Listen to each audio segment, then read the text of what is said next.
गुरुर्ब्रह्मा गुरुर्विष्णू गुरुर्देवो महेश्वरः गुरुर्साक्षात् परब्रह्म तस्मै श्री गुरवे नमः.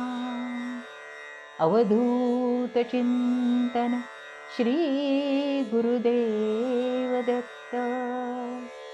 नमस्कार. श्री दत्त महात्म्य बोधामृत या यूट्यूब चॅनलवर आपलं सहर्ष स्वागत करीत आहे.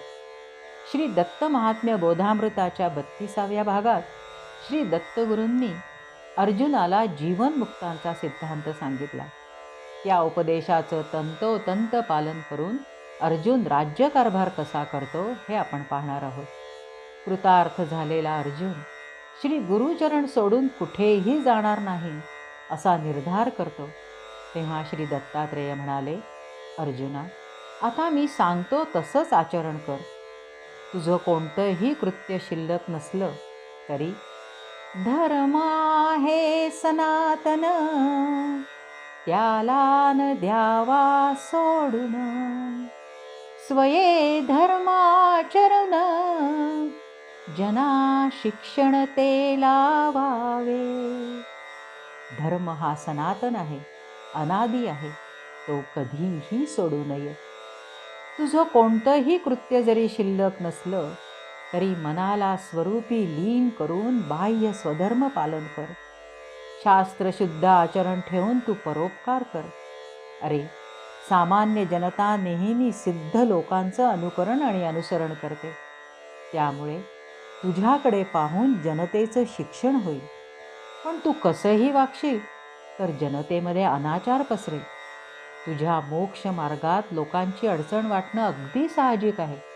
म्हणून अर्जुना, तू तुझं योग सामर्थ्य, तुझ्या सिद्धी प्रकट करू नकोस आणि लोकांना भुलवू नकोस. तू सिद्धींच्या मागे लागून कसाही वागशील तर वेगळाच संदेश जाऊन अनाचार माजेल. म्हणून तू तुझं योग सामर्थ्य झाकून ठेव आणि बाह्यता सामान्य असल्याचं नाटक कर. तू गृहस्थ आहेस, त्यामुळे वर्ण आश्रमाला धरून धर्म अर्थ काम हे तीनही पुरुषार्थ साध्य करणारे शास्त्रशुद्ध कर्म करीत राहा. परंतु त्या कर्माविषयी आसक्ती मात्र बाळगू नकोस. जे मुक्त असतात ना, ते कशातच आसक्त नसतात. त्यांना अनुरक्त करेल अशी जगामध्ये कोणतीही गोष्ट नसते. चंद्र उष्ण झाला, सूर्य शीतल झाला किंवा अग्नीच्या ज्वाळा वर न जाता खाली येऊ लागल्या, अशा अशक्यप्राय गोष्टींनी सुद्धा त्याचं चित्त थोडंही विचलित होत नाही.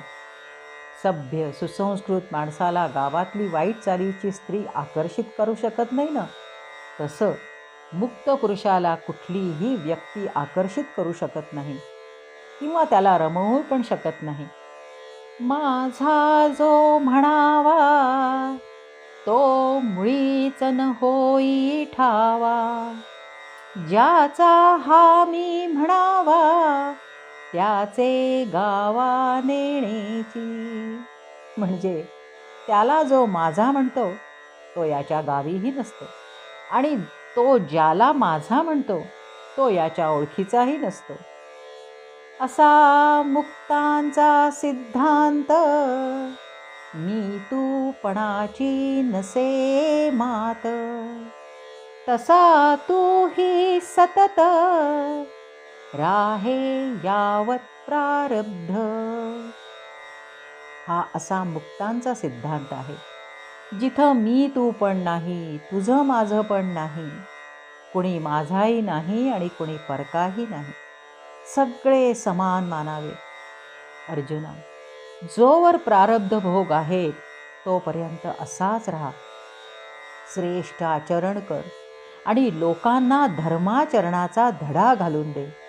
यामुळे कुठल्याही अतिप्रसंगाला सामोरं जावं लागणार नाही.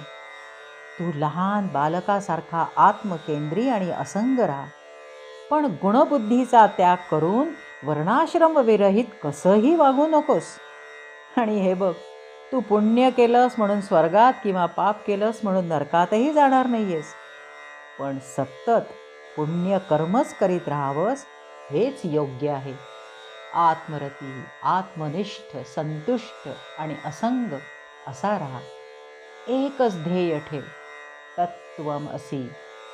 राजा, आता तू नगरात जा, प्रजेचं पालन कर, यज्ञ याग करून देवांना तृप्त कर, ब्राह्मणांना गोदान, कन्यादान, सुवर्णदान करून त्यांना संतुष्ट कर, दीन दुबळ्या अंधांचं पालन पोषण कर, पुन्हा पुन्हा येऊन माझं दर्शन घे, राज्य करताना प्रत्येक क्षणी माझं स्मरण कर, कुठल्याही प्रलोभनांना बळी पडू नकोस, जगात व्यवहार करताना अंतर्निष्ठ राहा, चुकूनही प्रवाहपतीत होऊ नकोस, तू शीघ्र विदेहमुक्त होशील हे माझं वचन त्रिवार सत्य आहे. हा सगळा उपदेश ऐकताना अर्जुन रोमांचित होत होता. स्वामी, आपलं प्रत्येक वचन शिरोधार्य आहे असं म्हणून अर्जुनाने सद्गुरूंच्या पावलांना मिठी मारली. डोळ्यातून अखंड वाहणाऱ्या प्रेमाश्रूंच्या धारांनी त्यांच्या चरणांवर अभिषेक सुरू होता. भावविभोर होऊन तो विचार करीत होता, आता हे चरण मला अंतरणार ही एकच खंत वाटत आहे. त्याचं मानस ओळखून श्री दत्तप्रभूंनी त्याला उठवले. त्याची समजूत घालीत म्हणाले, श्री दत्त म्हणे अर्जुना, जा मानूनी माझ्या वचना, चिंतिता ह्या चरणा, जातीन मनातुनी तुझ्या. तू माझ्या या चरणांचं नित्य स्मरण चिंतन करीत राहा, ते तुझ्या मनातून कधीही दूर होणार नाहीत हो. असं म्हणून त्यांनी अर्जुनाला दृढ आलिंगन दिलं. काय तो गुरुशिष्य भेटीचा सोहळा वर्णन करावा. अर्जुनाची काय अवस्था असेल, सगळं शब्दातीत आहे. त्याचं देहभान गळून पडलं, पण प्रभूंनी त्याला भानावर आणलं आणि जड अंतःकरणाने त्याला निरोप दिला.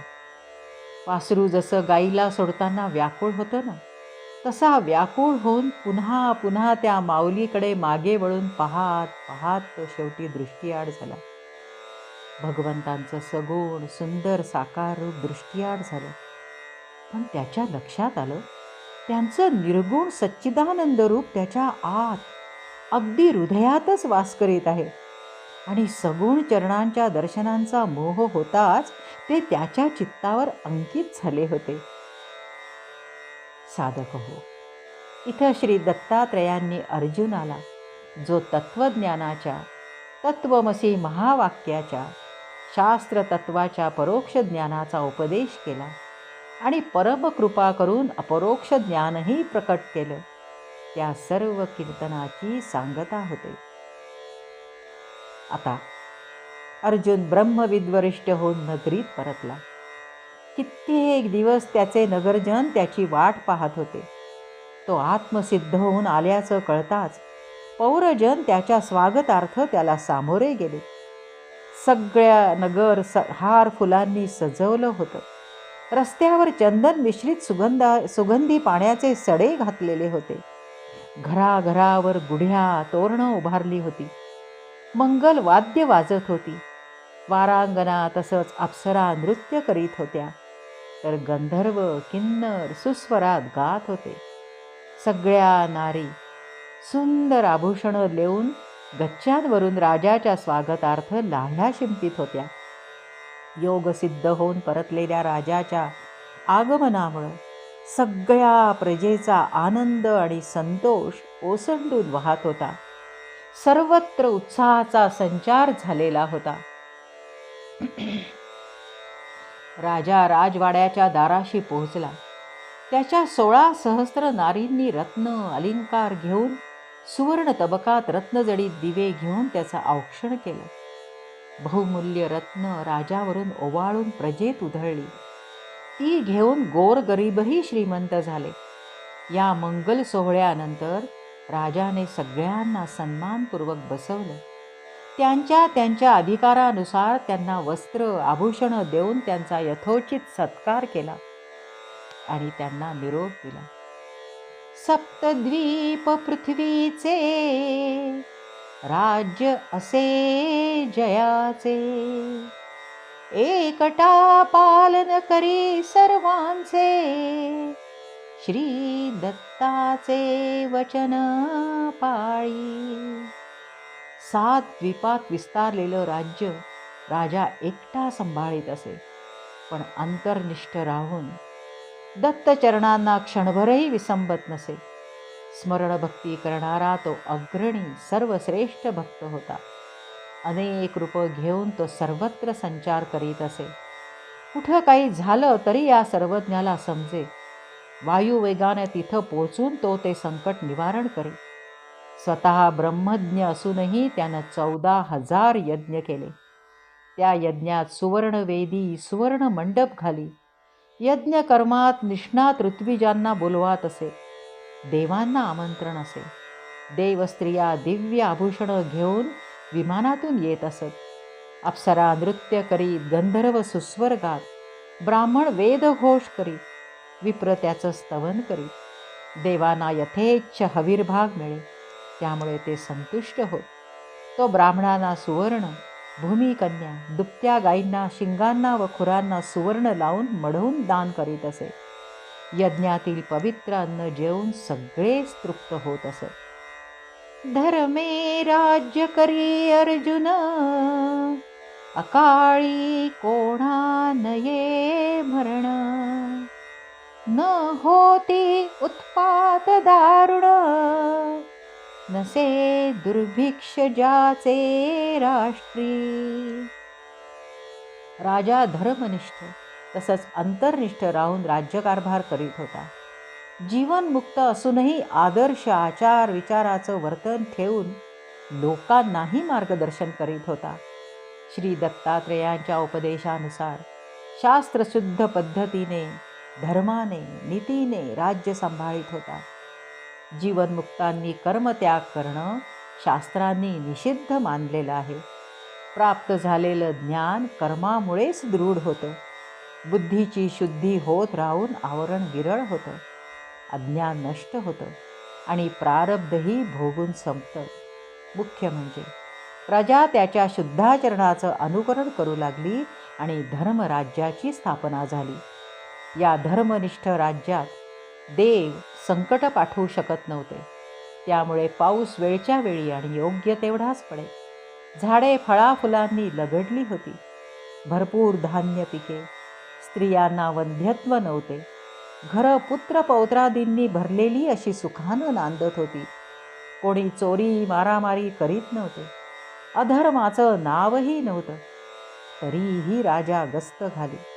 चुकून कोणी अपराध केलास तर त्याला दंड करीत असे. निरपराध्याला मात्र चुकूनही दंड करीत नसे. सर्वज्ञ असण्याने समोरच्याचं मानस त्याला लगेच समजे. क्रोधानं मोहानं कोणाला दंडित नसे. सज्जनांना त्रास देणाऱ्या दुष्टांना शासन तर गुणीजनांचा सन्मान करीत असे.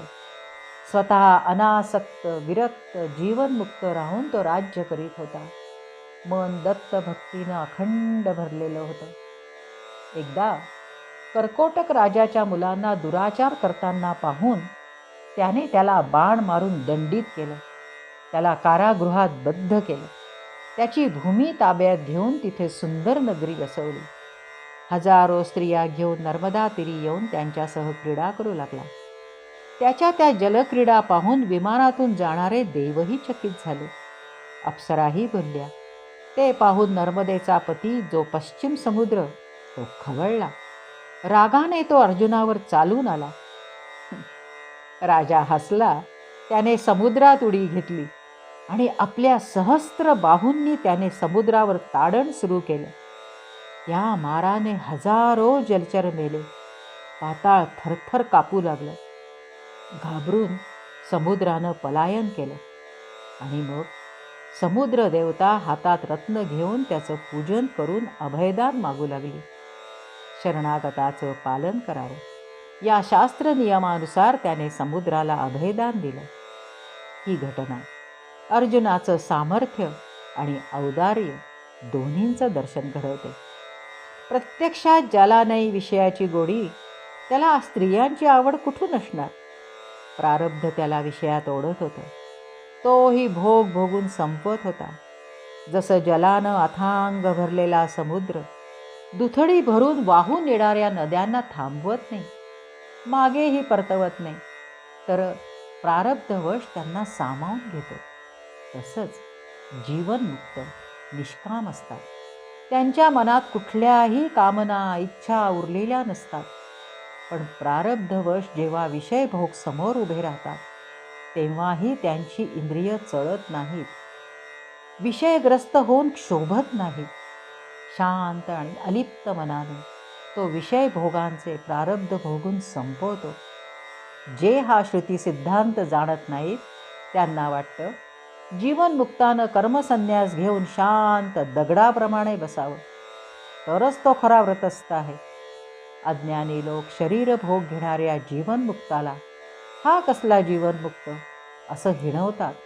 पण शास्त्राचं आणि प्रारब्धाचं तत्त्व जाणणारे ज्ञानी समर्थ हे जाणतात की अज्ञानाचा नाश करणं हेच त्यांचं कर्म असतं. प्रारब्ध भोग भोगूनच संपायचे आहेत. पण कर्मामागे त्यांचा उद्देश आत्म्याभोवतीच्या अज्ञानाच्या आवरणाचा नाश करणं हा असतो. ते भोगाचा शीण मानत नाहीत. ज्ञानी आणि अज्ञानी एकच भोग भोगताना बाह्यता समानच दिसतात, म्हणून फसगत होते. प्रत्यक्षात ज्ञानी व्यक्ती भगवंतांशी असलेलं अनुसंधान किंचितही न सोडता प्रारब्ध भोग एखाद्या स्वप्नाप्रमाणे मानतात. त्यामुळे त्यांच्या मनाला कसलाही शीळ होत नाही की त्या कर्मामुळे कुठल्या भावभावना किंवा कर्मांचे संस्कार त्यांच्या चित्तावर उमटत नाहीत. राग, लोभ, द्वेष, मत्सर अशा क्लेशांपासून तो मुक्तच राहतो, उदासीन राहतो. त्यामुळे त्याच्या ज्ञानाला कोणतीही हानी पोचत नाही. स्वानुसंधान ठेवून मनाने अलिप्त राहून शरीरानं भोग घेण्याची ही कला अज्ञानी जाणत नाहीत. अज्ञानी माणसं ज्याचं मन विषयासक्त असेल, तर भोगामुळे ते सुख किंवा दुःखाचा अनुभव करतात. राग, द्वेष त्यांच्या मनावर राज्य करतात. अमुक केल्याने सुख होईल, तमुक केल्यानं दुःख होईल याची भीती त्यांना अखंड छळत असते. सत्कर्म दुष्कर्मांचा ससेमिरा आयुष्यभर पाठलाग करतो. या सगळ्यापासून ज्ञानी मात्र मुक्त असतो. सर्व शास्त्र नियमांचं पालन करून अर्जुनसुद्धा जीवनमुक्त असूनही प्रारब्ध भोग भोगून संपत होता. अशा प्रकारे राजा धर्मनिष्ठ आणि अंतर्निष्ठ राहून राज्य करीत होता. स्वरूपी ठेऊनी अनुसंधान करी यज्ञ तपोदान, ब्राह्मणाचे नित्य पूजन करी पालन प्रजेचे. अंतरात श्री दत्तात्रयांचं अनुसंधान कधी सुटलं नाही. बाह्यतः मात्र जप, तप, यज्ञ, दान सुरू होतं.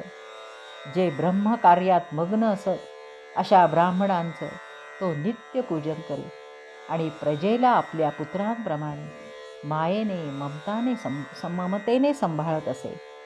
एकदा अर्जुनाने आपल्या अत्यंत प्रिय सद्गुरूंच्या प्रीत्यर्थ अश्वमेध यज्ञ करायचं ठरवलं.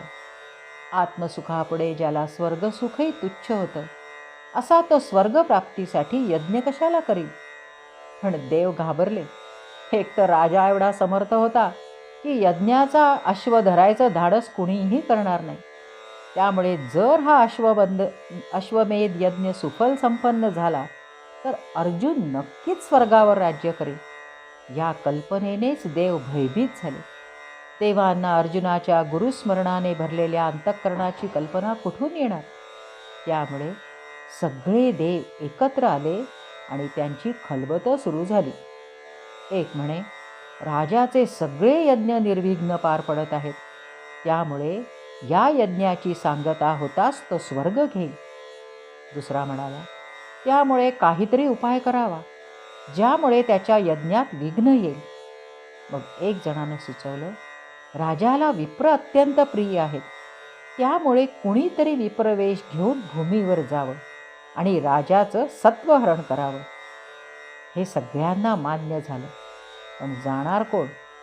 मग सर्वानुमते ठरलं, आपल्या सगळ्यांमध्ये सूर्यदेव समर्थ आहेत, तेच त्याच्या दारी जाऊन हे अवघड कार्य करू शकतील. असा सगळा विचार विनिमय होऊन देवांनी सूर्यदेवांना पृथ्वीवर पाठवलं. ठरल्याप्रमाणे अर्जुन वैश्वदेव करून बळी देण्यास बाहेर येताच सूर्यदेवांनी विप्ररूपात त्याच्या दारी अवतरण केलं आणि बरोबर त्याच वेळी ते अर्जुनाला समोर आले. राजाने त्यांच्याकडे पाहिलं तर विप्राची अवस्था अत्यंत दयनीय होतं. पोट पाठीला लागलेलं, डोळे खोल गेलेले, अशक्तपणामुळे त्याला धड 2 पावलंही चालता येत नव्हते. कसा बसा अडखळत तो राजाकडे येत होता. राजाशी बोलण्यासाठी त्याला शब्दही उच्चारता येत नव्हते. त्याचं ते रूप पाहून राजा विस्मयाने म्हणाला, कुठून आला हा? असा हा इतका दीन मी आजपर्यंत पृथ्वीवर कोणी पाहिला नाही. राजा त्याच्याकडे चटकन गेला, त्याला नमस्कार केला आणि चौकशी केली, कुठून आलात आपण?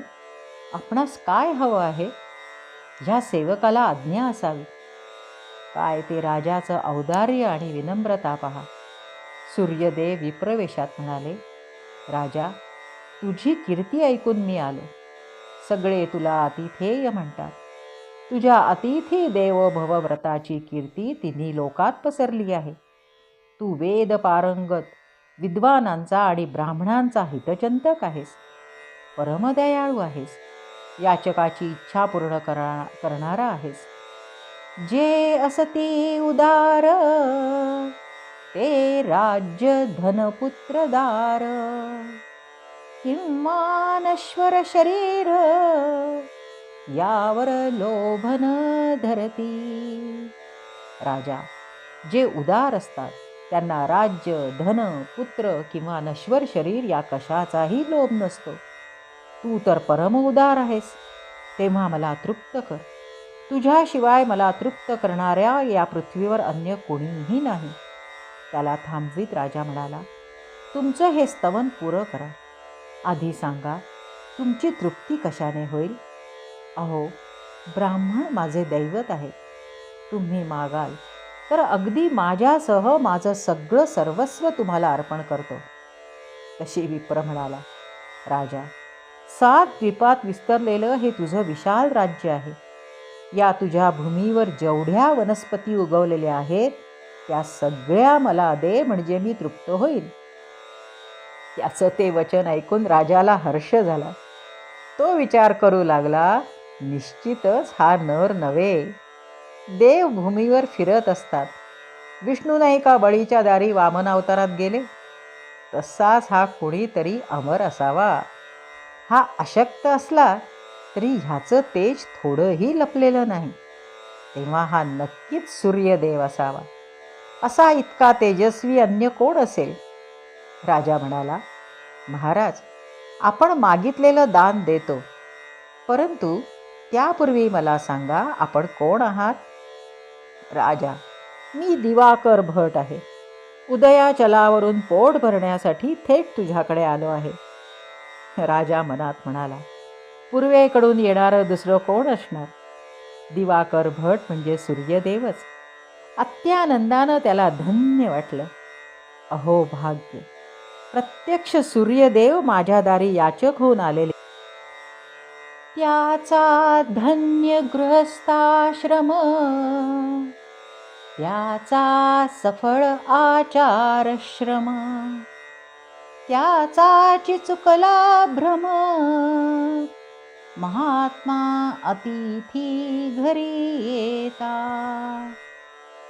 ज्याच्या घरी असा महात्मा अतिथी येतो त्याचा गृहस्थाश्रम धन्य होतो. त्याचं शास्त्रशुद्ध आचरण सुफल होतं. त्याचा भ्रम नाहीसा होतो. आज मी धन्य झालो. माझ्या दारी तर प्रत्यक्ष सूर्यदेव आलेले आहेत. त्यांना सर्व वनस्पती देऊन मी कृतार्थ होईन. मी दत्त कृपा पात्र आहे. त्यांच्या कृपेनं मला योगशक्ती प्राप्त आहे. सर्व सिद्धी हात जोडून उभ्या आहेत. त्यांच्या साह्याने सगळ्या वनस्पती मी पुन्हा उगवेन. असा मनाशी निश्चय करून अर्जुन सगळे वृक्ष द्यायला तयार झाला आणि सूर्यदेवही दान घेण्यास सिद्ध झाले. ते आपल्या मूळ रूपात प्रकट झाले. त्यांचं तेजस्वी रूप पाहून अर्जुनाला परमानंद झाला. तो हर्षभरे म्हणाला, आपणास वृक्षदान दिलं आहे, कृपया प्रतिग्रहण करावं. सूर्यराजाला म्हणाला, राजा, तू खरोखरीच खूप उदार आहेस, पण हे वृक्ष तू शुष्क करून दिलेस तर मी ते अग्निरूपानं भक्षण करू शकेल. तेव्हा राजा म्हणाला, सूर्यदेवा, आपण जे दान मागितलं ते मी दिलं, पण मी वृक्ष शोषण काही करणार नाही. जे आहे तसं सुखाने भक्षण करा. पण खरी परीक्षा किंवा खोडी काढणं तर तेच होतं. सूर्य म्हणाला, राजा, मी तुला बाण देतो, तू शरसंधान कर, ज्यामुळे वृक्ष शुष्क होतील, मग मी ते सुखानं भक्षण करेन. असं म्हणून सूर्याने बाणांनी भरलेले भाते राजाला दिले. राजाच्या सहस्त्र बाहूंनी 500 धनुष्य सज्ज केले आणि त्यातून एका वेळी 500 बाण मारायला सुरुवात केली. पुन्हा त्या एकेका बाणापासून हजार बाण उत्पन्न झाले. त्यातला प्रत्येक बाण एक याप्रमाणे हजारो उद्भिद शोषून घेऊ लागले. क्षणार्धात सगळी पृथ्वी शुष्क झाली. ज्या ज्या वृक्षाला बाण लागे तो तात्काळ शुष्क होई आणि सूर्य त्याला जाळून टाकी. गावात, नगरात, पर्वतावर, वनात, नदीकाठावर, भूमीवर जिथे जिथे वृक्ष होते ते सगळे जळून खाक झाले. झाडी, झुडपं, वेली सगळं भस्मसात झालं. वसिष्ठ महर्षी आपल्या आश्रमामध्ये ध्यानस्थ होते. ते त्याच वेळी समाधीतून जागे झाले. आश्रमातले वृक्ष जळताना पाहून शिष्यांना विचारलं, हा काय प्रकार आहे? शिष्य म्हणाले, अर्जुनाने अपरिमित बाणांचा वर्षाव करून सगळे वृक्ष जाळले आहेत.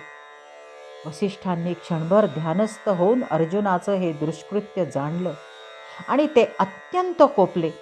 ते निष्ठुर होऊन म्हणाले, ह्या अर्जुनाची बुद्धी फिरली आहे. याला स्वतःच्या सामर्थ्याचा फारच गर्व झाला आहे. हा अतिशय मस्तवाल, उन्मत्त, उद्धट झाला आहे, कारण याला मारेल असा प्रतियोद्धा उरला नाही. गर्विष्ठपणे याने माझ्या आश्रम जाळला आहे. आता याला मी शिक्षा करीन. असं म्हणून त्यांनी राजाला तत्क्षणी शाप दिला. अर्जुना, गर्व पुरे आता, जमदग्नीला सूत होता, तो तोडुनी तुझ्या हाता, शिरच्छेद करील. अर्जुना, आपल्या सिद्धीचा तू दुरुपयोग केला आहेस. तुला तुझ्या सामर्थ्याचा गर्व झाला आहे. आता तू गर्व करू नकोस. जमदग्नीच्या पोटी तुझा काळ जन्म घेईल आणि तो तुझे सहस्त्र हात तोडून तुझा शिरच्छेद करील. खरं तर वसिष्ठ मुनी अत्यंत शांत स्वभावाचे होते आणि अर्जुन तर ब्राह्मणांचा भक्त होता. पण वेद म्हणतात तसं परमेश्वराच्या इच्छेशिवाय झाडाचं पानही हलत नाही. इथं कोणीही स्वतंत्र नाही, पण निमित्त होतात मात्र प्राणी. अर्जुनाच्या भावी आयुष्याबद्दल घटना घडत आहेत. सूर्यानं सर्व स्थावर बेचिराग केलं आणि मोहीम यशस्वी झाल्यानं समाधानानं स्वर्गात निघून गेले. त्यांनी मागितलेलं अशक्य दानही देता आल्यानं, आपण आपलं सत्वहरण न झाल्यानं अर्जुनही अत्यंत समाधान पावला. त्याने लगेचच योगशक्तीने वृक्षजीवन पुनर्जीवित केलं. सृष्टी पुन्हा हिरवीगार होऊन पानाफुलांनी बहरली. पण व्हायची ती दुर्घटना होऊन गेली होती. योग तपस्वी वसिष्ठ मुनींच्या शापवाणीचं कार्य कसं सुरू होतं हे अत्यंत रसाळ कथानक आपण पुढील भागात पाहू. आज इथंच थांबू. अवधूत चिंतन श्री गुरुदेव दत्त. दिगंबरा दिगंबरा श्रीपाद वल्लभ दिगंबरा. दिगंबरा श्रीपाद वल्लभ दिगंबरा.